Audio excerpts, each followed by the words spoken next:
Hey folks, this is Waylon. I have been on vacation visiting my mom to make sure that she's well and healthy, and I'm in Halifax, Nova Scotia. So I have not been on Facebook Live for about a week. Um, so I'm told that people basically don't get this Facebook Live for the first few minutes. So if you're here, just give it a like or give it a comment or give it a mean face, give it a smiley face, give it a scared face, give it a surprise face, give it a mean face. Did I do that one? Angry? I think that's about it. So I want to talk today about something that all of us seem to be engaging in. Certainly, all of you and all of me who are on Facebook.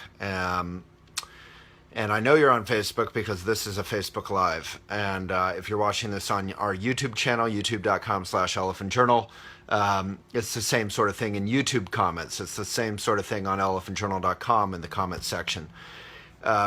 Basically, it seems like all of America and most of Canada and perhaps all of the world has succumbed not to some sort of zombie virus or Zika virus, but to a kind of virus of being mean online in comments. And this is nothing new. This has gone on for years. But this is a simple reminder about, for all of those who believe in trying to create a more enlightened society, in trying to create a kinder world, like we made these hats, Make America Kind Again. The notion was a little edit of Trump's Make America Great Again.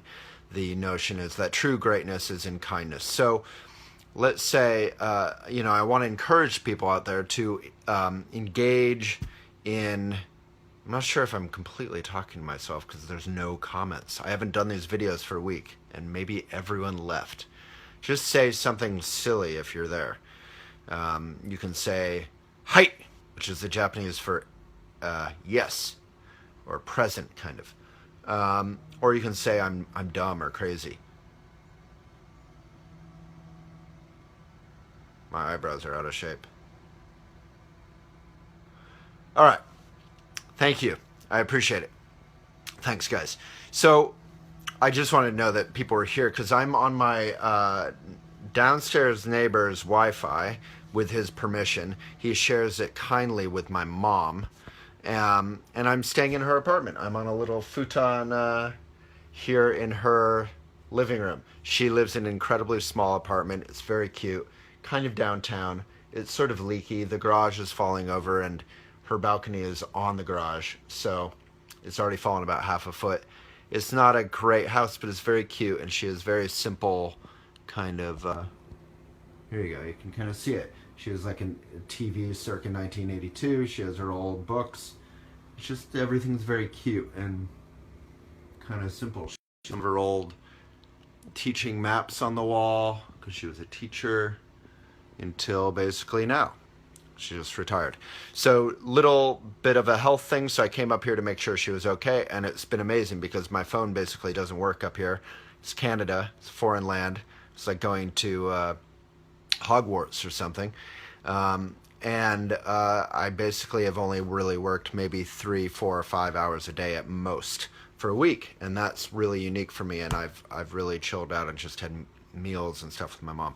So I wanted to talk about how to win all those Facebook arguments. Right now, the Bernie fans, and I'm a Bernie fan, are kind of, the extreme of them are like kind of conspiracy theorists, and Hillary is evil and Trump is whatever. They don't even seem to care about Trump. They're pretty obsessed with Hillary being evil. And then I think most Bernie fans are sort of like, well, we'll be reluctant Hillary supporters because we don't want Trump having access to the nuclear codes, etc. And then Trump fans pretty much seem to be a little bit aggressive. And so everyone's being aggressive at each other for the most part. And basically, it's a good practice, and it's one that I fail at often, and probably you fail at often, but to try to argue the argument and to leave maybe 25% of your argument open to the crazy strange notion that you could be wrong or that I could be wrong, and therefore we can learn from one another. So it's sort of like in a relationship. Maybe you're saying, let's go to this restaurant, let's do this, I think you should have done the dishes. Whatever your discussions or arguments are about in your relationship, you need to leave room for learning and for openness, and I need to do the same thing. And so the number one tip that I was told from a Buddhist point of view for to have a successful long-term relationship, and I think this applies to society generally, is to be willing to be the first one to give an inch. So, if my argument is that Hillary is pretty darn good policy-wise, I'm not an enthusiastic Hillary fan, but I like her, and Trump, I think, in some ways is more moderate. I think is wildly dangerous and kind of just not a very serious candidate. He doesn't seem to have an interest in really running the U.S. And Bernie was fantastic, but he lost, and maybe there were some irregularities, but welcome to the rough and tumble world of American politics. There's always that, and we saw that in 2000 with Gore in Florida. And, those who supported Nader, I disagreed with then. I love Nader. Everyone loves Nader. But, basically right now we don't have a strong third party. I welcome that, whether it's Bloomberg or Bernie starting one. I think it would be fantastic, but we're up here in Canada, they have three parties, and things are still nuts. You're never going to get to a perfect political system. As Winston Churchill said, democracy is the worst. He said something like, democracy is the worst political system except for all the others. And I think that's pretty accurate. Democracy is a mess, but you're never going to find a perfect society. Bhutan maybe has the only perfect kind of society, which is sort of enlightened dictatorship, and that doesn't work either, because then the all supreme dictator leader leaves. So even if you have a great leader with all power, they don't live forever. So welcome to an imperfect world. So how do we negotiate that? We try not to be mean. Those bumper stickers, mean people suck. Don't be a jerk. If you find yourself angry with someone, even if you think they're racist or they're horrible, try to talk with them like they're a human being. Instead of being on a soapbox in the Facebook comments, maybe direct message them. And then finally, I wanted to show you, Cecilia, this is a fundamental topic to Elephant, which is how to mindfully communicate in a peaceful way. And that's fine, you left if you're not interested in that. All right, so I'm going to finally show you how to, the number one mistake I think a lot of us run into in these Facebook comments is we start insulting the person. So as Americans, we need to remember how to disagree agreeably. We need to remember that we can respect someone and completely disagree, instead of saying that they're bought and paid for, or they're sellouts, or they're racist, or they're whatever, even if they are wrong and in some ways racist, or in some ways a sellout. We don't need to attack them as human beings. We can simply argue the point. So here's a fundamental triangle. They share this in debate class. So up top is the best. So explicitly refute the central point. The next one is refutation. Find the mistake and explain why it's a mistake, and use quotes. And I think up top, from a Buddhist point of view, even better is listening. And not just listening, but hearing, engaging in actually being open. Counter-argument, and this is sort of, various levels of not quite as good. And then you get to ad hominem, which is basically saying, you're a jerk, I hate you, you're a bad person, the orange line there. These are not effective. And in fact, as Allen Ginsberg, you're just creating more aggression in the world. So, let's say back when George W. Bush was president, or Obama's president now, if you hate either one of them and you are throwing that hate out there, then people just get defensive and hate you back. So now let's do some questions. If anyone has questions, and Yeah, so Mindy, you're a wonderful example of not listening or hearing. If you call someone sociopathic casually, that's sort of the end of the conversation. So even if you think Obama is a bad person, and you can't be bothered to spell president right, you can do that with respect. You can say, I disagree with President Obama's policies in this way. Alrighty, so it's fine. I don't mind you disliking Obama. I don't mind you disliking Bush. I don't mind you disliking Trump. I don't mind you. None of us should mind people having disagreements. If you like a burger, I don't like a burger. If I like a salad, you don't like a salad. It's a free country. You don't have to like tomatoes, and I don't have to like yogurt. Who cares, right? So we can all get on the same page and be civil. And that is the foundation of a functioning democracy. And for that, you also need journalism that isn't just biased.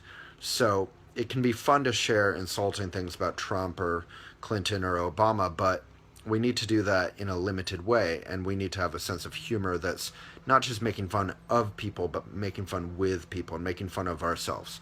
And that's gentle, mindful communication, which we train people in: journalism, creative writing, social media, editing, and social media in terms of sharing, how to rock Instagram, how to rock Facebook. We do all that in the Academy, and I'm not selling that. We barely make any money on that, but it's a great thing to do. elephantjournal.com/academy, and you actually will learn something, unlike maybe some other. Okay, Trump University is what I'm thinking of. All right, so I'll go through your comments, and then we can do 2 minutes of meditation instruction.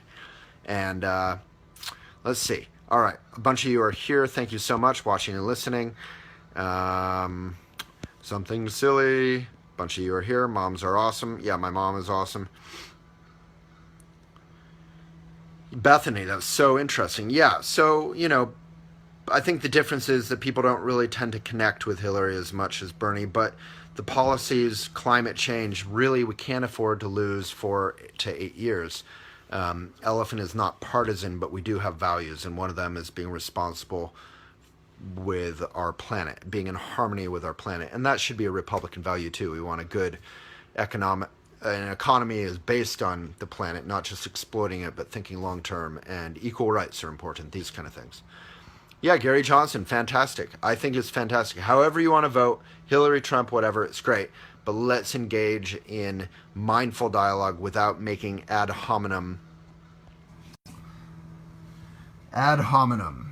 That's when you attack the characteristics or authority of the writer without addressing the substance of the argument, without attacking the person. So the reason why I don't vote third party is, and I would happily vote third party if they had a chance to win, is they don't have a chance to win. So right now, a vote not for Hillary is a vote for Trump. And but that's still fine. If you want to vote Gary Johnson, that's your choice. It's not up to me, and it shouldn't be up to me. All right. Bye, Cecilia. Thanks for saying bye. Love elephant. Great topic. La la dee. What website? Oh, so that, yeah. So Aaron Wakefield, that triangle actually is on Instagram.com/elephantjournal if you want to read it more carefully. And yeah, I find it really, really helpful. It's a great reminder in Facebook comments because we tend to, probably all of you watching this, including myself, probably think, oh, I'm a good person, I'm not a jerk. But then what if you're dialoguing with someone who's a racist? Or what if you're dialoguing with someone who's homophobic? Or what if you're dialoguing with someone who is a Trump fan or a Hillary fan or Bernie, whatever thing you hate? Then suddenly it's okay to be hateful. That's not true. So aggression begets aggression. It creates more aggression. As Abraham Lincoln, a Republican from the grand old party, said, I defeat my enemies only when I make them my friends. So that's sort of the motto for today.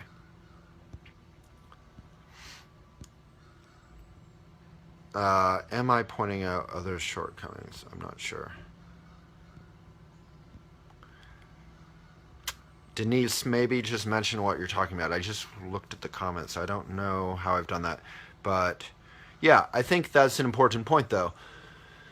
So you can discuss other people's shortcomings, or you can be honest about your concerns, but you don't have to do it in a disrespectful way. So this isn't just saying be polite, because being polite can be insincere and can be unhelpful.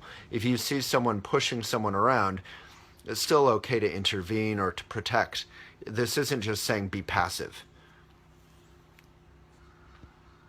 but it is saying be nonviolent, and nonviolent activism is not passive. Bethany. Alrighty. Hopefully this is helpful.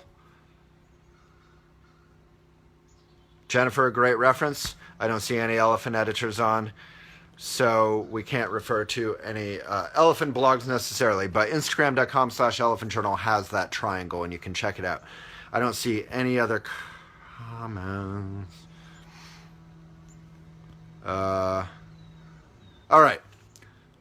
There are backroom deals going on. Yeah, of course there are. And I don't even know what that means. That means there's deals going on in a room that I'm not in. That is definitely true.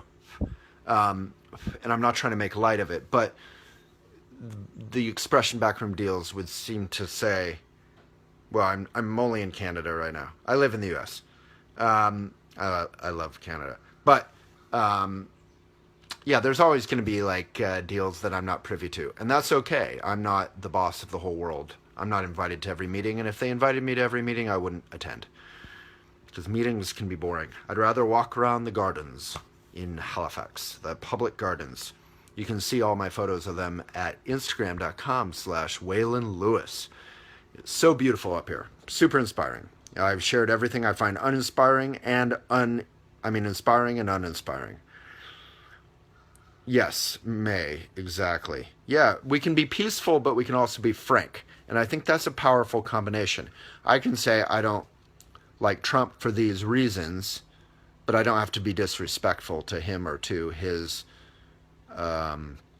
supporters. But I can disagree on the points.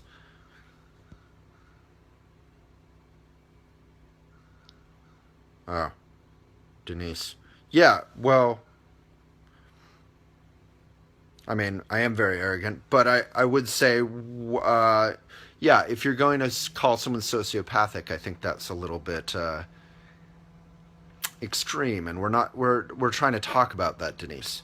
And yeah, if you can't be bothered to spell president or whatever when you're calling someone sociopathic, you're just not being very thoughtful or respectful or mindful. And I think it's okay to point that out, Denise. And I apologize if I'm arrogant, but I might be a little arrogant. Alrighty.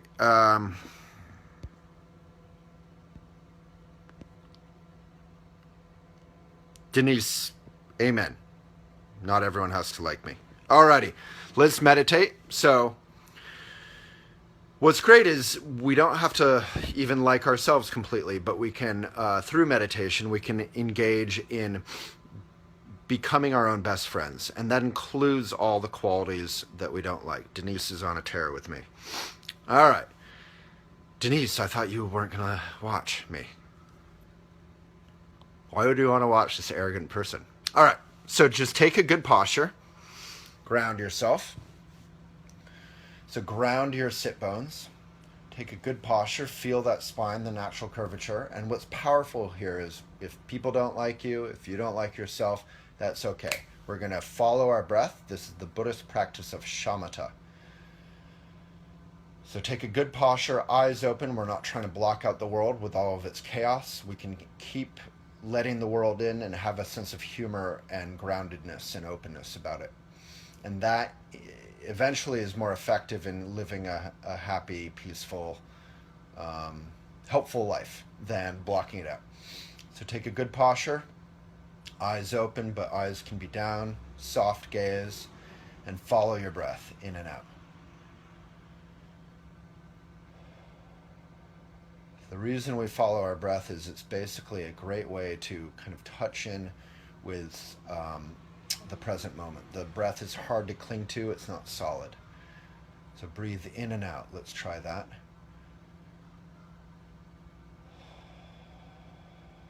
And this meditation instruction is optional, obviously.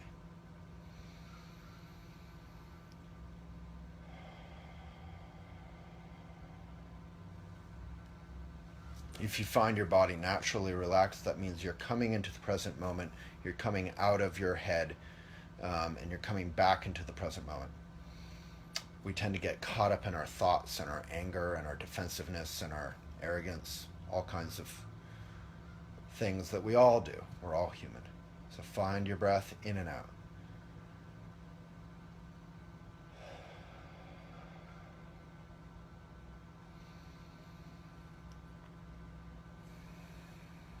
I'm just going to rest the camera here. Breathe in, breathe out.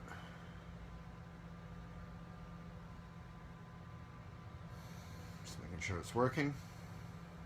Okay, now here's the meditation part, the instruction part.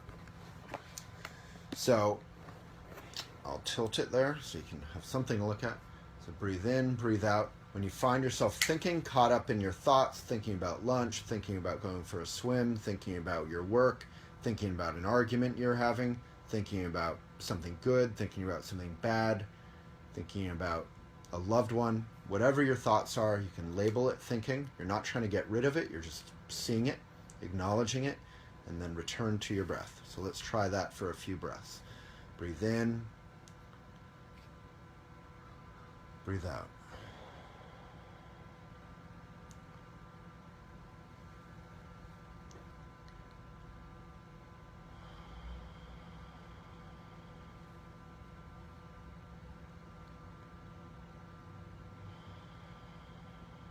When you find yourself thinking, you can label that thinking and return your attention to your breath.